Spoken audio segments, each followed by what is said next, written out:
Assalamualaikum warahmatullahi wabarakatuh. Om Swastiastu, Namo Buddhaya, salam kebajikan untuk kita semua. Halo semuanya. Perkenalkan, nama kami dari kelompok 3, yang dimana mengambil konsep antropologi dengan mengangkat judul studi keterkaitan konsep antropologi pada muatan IPS kelas 5 sekolah dasar. Sebelum itu, izinkan kami memperkenalkan kelompok kami. Saya, Nikade Apriani Puspita Dewi. Saya Ismi Halawiyah. Saya Kalan Karima. Saya M. Holista Pazono. Baik, di sini saya selaku moderator. Tanpa berlama-lama, marilah kita simak beberapa pemaparan dari para pemateri kita. Pemateri pertama, Ismi Halawiyah, yang akan membahas tentang latar belakang, rumusan masalah, tujuan penelitian, dan metode penelitian. Selanjutnya, pemateri kedua, Kaulan Karimah, yang akan membahas tentang sejarah dan perkembangan antropologi. Yang kedua, cabang-cabang ilmu antropologi. Yang ketiga, relevansi antropologi dengan ilmu sosial lainnya. Selanjutnya, pemateri ketiga, yaitu saya sendiri, M. Holista Pazono, yang akan menjelaskan tentang manfaat mempelajari antropologi di sekolah dasar. Yang kedua, kesulitan yang dihadapi guru dalam mengajarkan antropologi di sekolah dasar. Dan yang terakhir, solusi untuk tantangan para guru mengajar antropologi di sekolah dasar. Selanjutnya, pemateri keempat, yaitu Nikade Apriani Puspita Dewi, yang akan menjelaskan tentang pengaruh penerapan konsep antropologi di IPS terhadap sikap toleransi siswa. Yang kedua, kesimpulan, dan yang ketiga atau yang terakhir, saran. Marilah kita sama-sama simak dari pemaparan keempat materi kita. Sekian. Saya Ismi Halawiyah, selaku pemateri pertama akan membahas latar belakang, rumusan masalah, tujuan penelitian, dan metode penelitian. Langsung saja ke latar belakangnya, yakni pentingnya penelitian.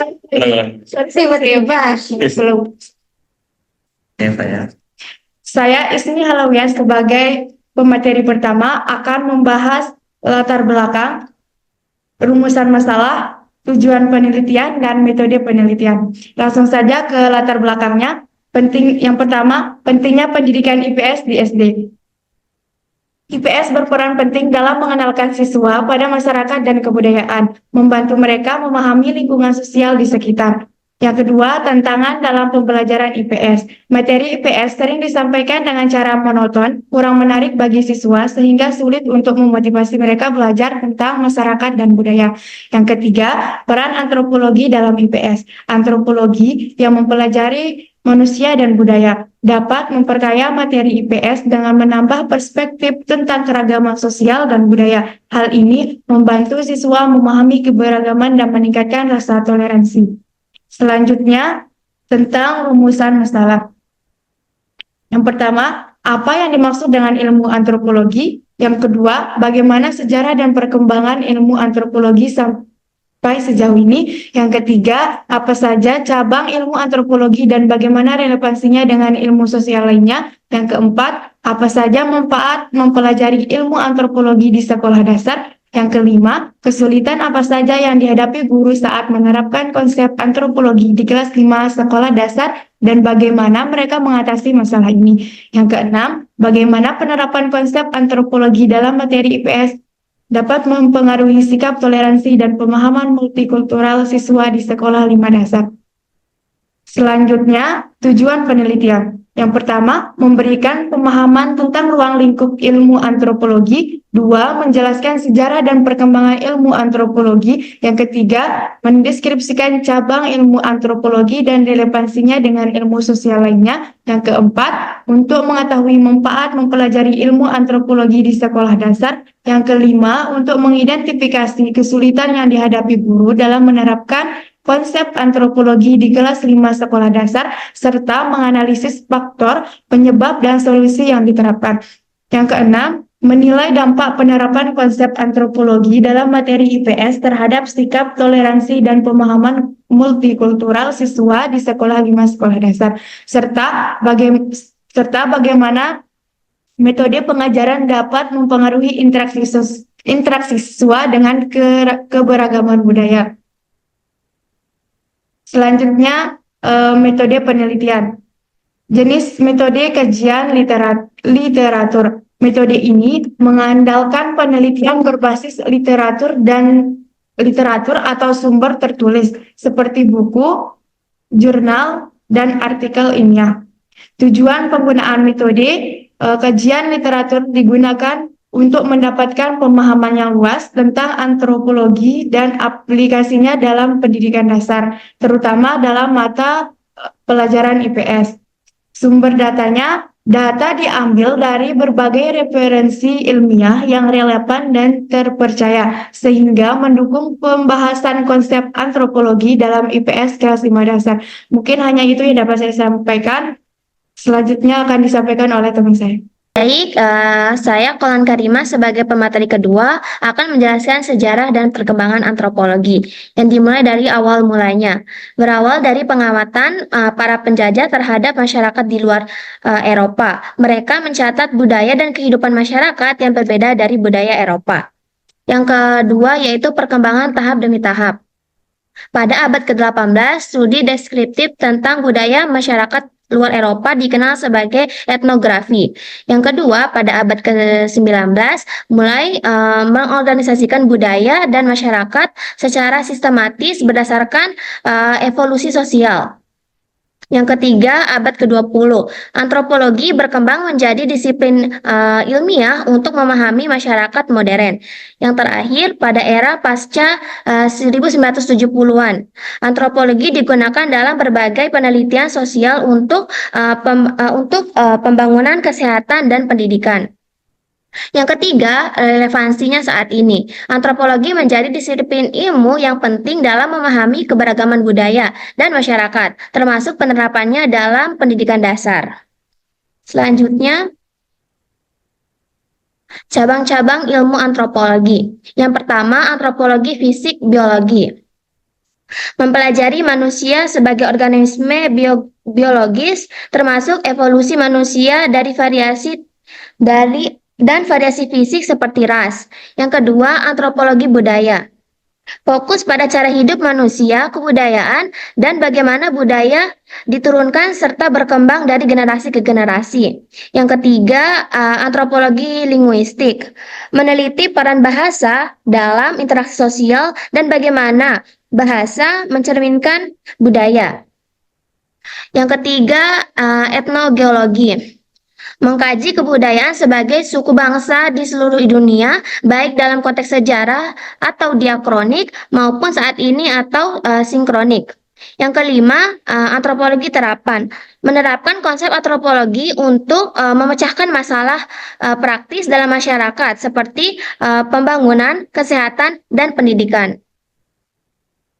Selanjutnya, relevansi antropologi dengan ilmu sosial lainnya. Yang pertama, di sosiologi. Kedua ilmu ini saling melengkapi dalam memahami fenomena sosial. Keduanya membahas interaksi sosial budaya dan nilai yang mempengaruhi masyarakat.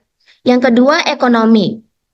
Antropologi membantu memahami strategis kehidupan ekonomi masyarakat lokal dan modern, terutama dalam konteks ekonomi tradisional dan keberlanjutannya.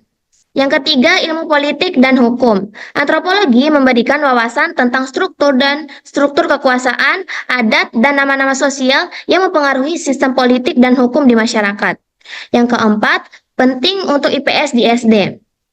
Keterkaitan ini membantu siswa memahami aspek sosial dari berbagai perspektif, memperkaya pembelajaran IPS di kelas.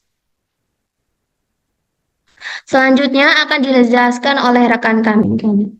Baik, saya M. Holis Taptazono, selaku pemateri ketiga akan melanjutkan dari pemaparan pemateri kedua, yaitu saya akan memaparkan materi tentang yang pertama, manfaat mempelajari antropologi di SD. Yang kedua, kesulitan yang dihadapi guru dalam mengajarkan antropologi di SD. Yang ketiga, solusi untuk tantangan guru yang mengalami kesulitan tersebut. Baiklah, tanpa berlama-lama, saya akan memaparkan materi yang pertama, yaitu manfaat mempelajari antropologi di sekolah dasar.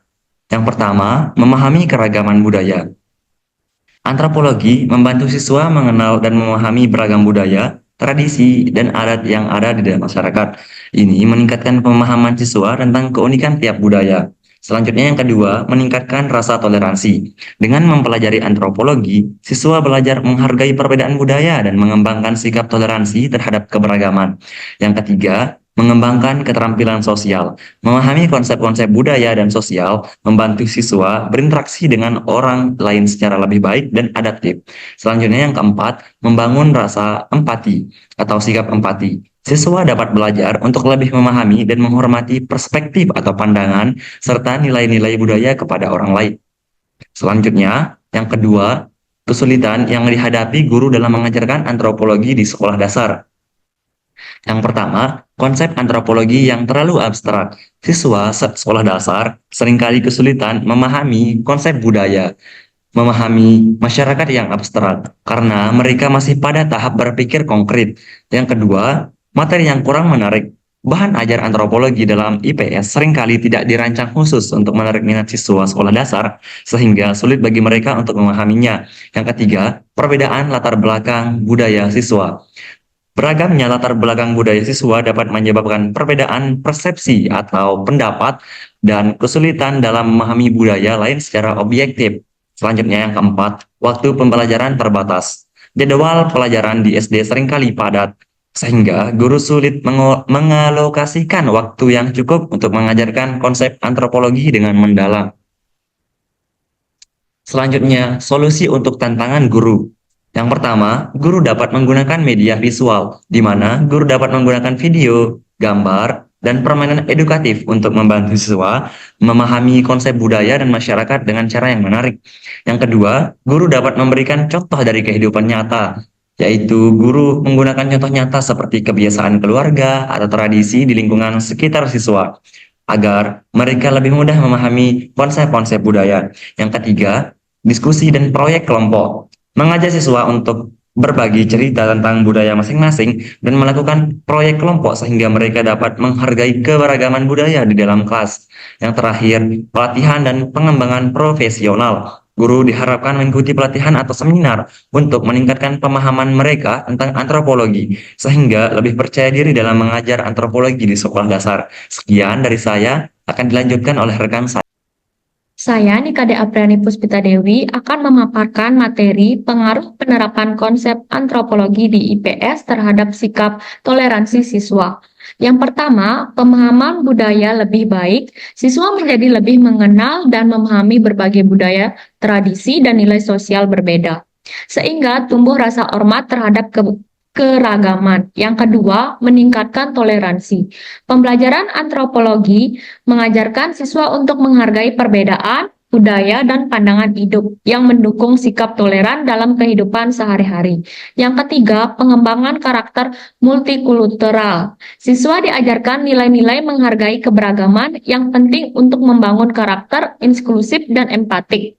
Yang keempat, pembelajaran interaktif. Melalui kegiatan seperti diskusi kelompok dan proyek budaya, siswa belajar langsung dari pengalaman sosial yang memperkuat pemahaman mereka tentang pentingnya toleransi.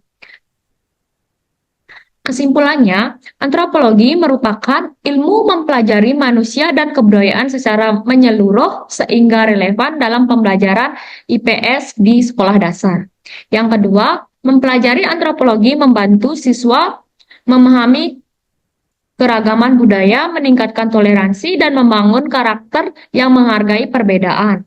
Yang ketiga, meski memiliki tantangan, pengajaran antropologi di SD memiliki manfaat besar dalam membentuk pemahaman multikultural siswa.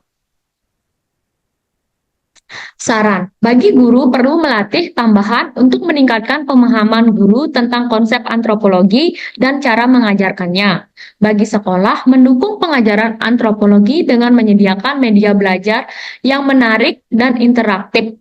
Bagi siswa, diharapkan aktif dalam kegiatan belajar seperti diskusi dan proyek kelompok, agar pemahaman mereka tentang budaya semakin luas. Kemudian, pemaparan materi dari kelompok kami. Kurang lebihnya kami mohon maaf jika ada kesalahan. Wassalamualaikum warahmatullahi wabarakatuh. Dadah.